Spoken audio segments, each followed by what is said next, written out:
ini dalam melakukan kodifikasi pengetahuan ada 4 jenis pengetahuan dalam pengetahuan taksib. Ketika sudah dieksplisitkan, maka kita melakukan tadi pengetahuan taksib tadi itu harus dikodifikasi, supaya mudah diakses oleh orang banyak.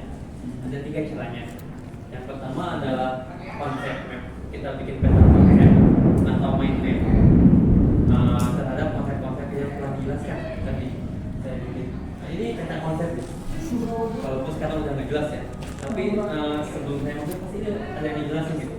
Dia bisa bikin mind mapping sehingga orang lain bisa mudah untuk menerimanya gitu. Gambaran bisa dari yang awalnya menjadi segini jadi segitu. Itu namanya peta konsep gitu. Jadi pengetahuan taksib, pengetahuan yang ada di pikiran kita yang otomatis di budaya organisasi itu dijelaskan melalui peta konsep. Yang kedua adalah decision tree, membuat pengetahuan sebagai langkah-langkah. Kita bikin SOP dulu. Gimana sih cara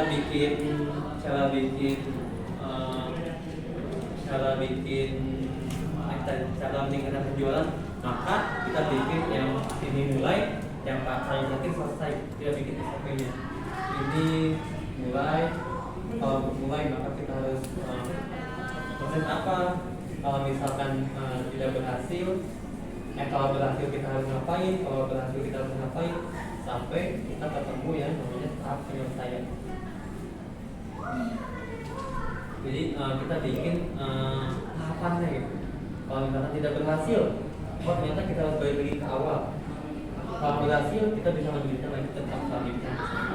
Nah, itu adalah memproses pengetahuan taksib dalam satu organisasi menjadi pengetahuan yang tidak ada tahap-tahapannya, bisa dijalani oleh orang lain.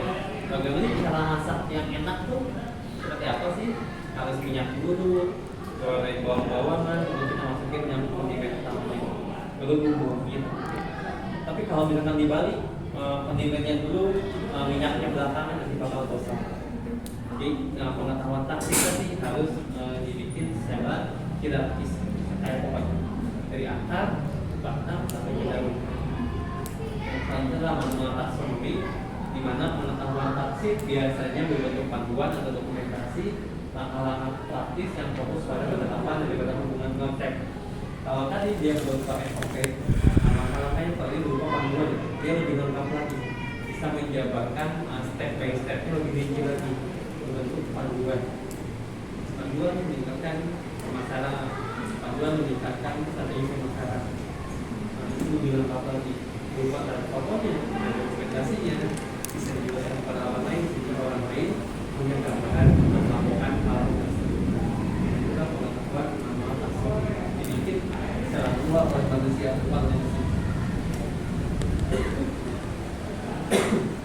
Kemudian lagi.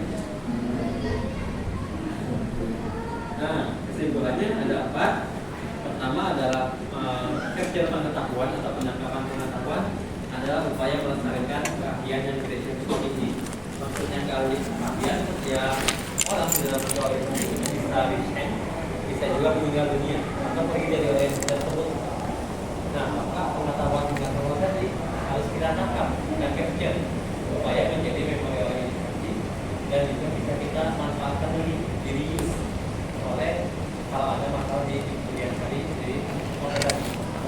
Yang kedua adalah komunikasi tanpa taksonomi yang baik, membuat ada bentuk tadi kita ketika pengetahuan yang sudah yang satu tidak eksplisit, kita harus bikin SOP, kita bikin panduan sehingga mudah disimpan, bisa ditelusuri dan sebagainya. Yang ketiga adalah melakukan integrasi, solisitasi atau penjaringan manual dan otomatis memberikan feedback. Selain kita mencarinya atau secara otomatis ternyata kita harus melakukan otomatisasi, baik berupa sistem digital, PowerSet, ataupun aplikasi sehingga memudahkan organisasi untuk memantau penggunaan pengetahuan. Yang terakhirnya adalah memastikan pengetahuan individu menjadi memori obrolan yang permanen. Jadi inti dari kodifikasi dan juga capture pengetahuan, bagaimana pengetahuan yang taksib tadi tetap ada di organisasi kita, meskipun Nah, meskipun seorang pakar itu menyatakan dia tapi saya atau siapa, tapi nilai-nilai ketika ya kayak di knowledge tadi masih bisa ditemukan di organisasi kita. Contohnya misalkan Apple, kenapa Apple tuh dia bikin yang high class, karena si nggak bikin yang murah-murah, harganya mahal kan dibanding HP Android biasa. Nah itu Apple karena dia pengen menyasar orang-orang yang elit, pasar-pasar yang kelas kayak menengah kayak ke atas, menengah ke atas untuk pasar yang menengah ke bawah. Nah itu adalah suatu priorisasi, walaupun Steve Jobs itu udah tinggal ya, Steve Jobs mau kita buka. Oke, itu yang bisa saya sampaikan. Ada yang ingin ditanyakan? Ya. Oke.